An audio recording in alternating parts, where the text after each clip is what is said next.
नमस्कार मिथिला, हम रोशन Maithil Mithila student union के तत्कालीन राष्ट्रीय अध्यक्ष छी और मिथिला स्टूडेंट यूनियन के फाउंडर मेंबर सेहो रह चुकल छी।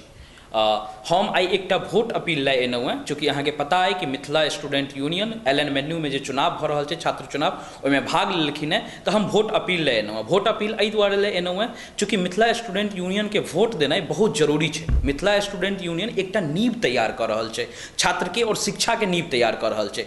अहाँ के जिनका वोट देव के जखन वो राजनीतिक पार्टी के लड़ाई हो, विधायकी के चुनाव हो, सांसद के चुनाव हो, तो जिनका अहाँ के वोट देव के दियो। हम नहीं कहब कि अहाँ मिथिला स्टूडेंट यूनियन के वोट दियो। और मिथिला स्टूडेंट यूनियन एक गैर राजनीतिक संगठन है, लेकिन जखन नींव के बात होते, जखन शिक्षा के बात होते, जखन शिक्षा व्यवस्था के बात होते, शिक्षा के स्तर के बात होते, तो हम अहाँ के जरूर कहब कि मिथिला स्टूडेंट यूनियन के वोट दियो, कियाकि अहाँ के जो प्रॉपर व्यवस्था हुआ के चाहिए, शिक्षा के जो नीक व्यवस्था हुआ के चाहिए, ओहि के लिए मिथिला स्टूडेंट यूनियन खड़ा है और नींव तैयार कर रहा है मिथिला स्टूडेंट यूनियन। तो कृपया मिथिला स्टूडेंट यूनियन के वोट दिया। नमस्कार, जय मिथिला, जय भारत।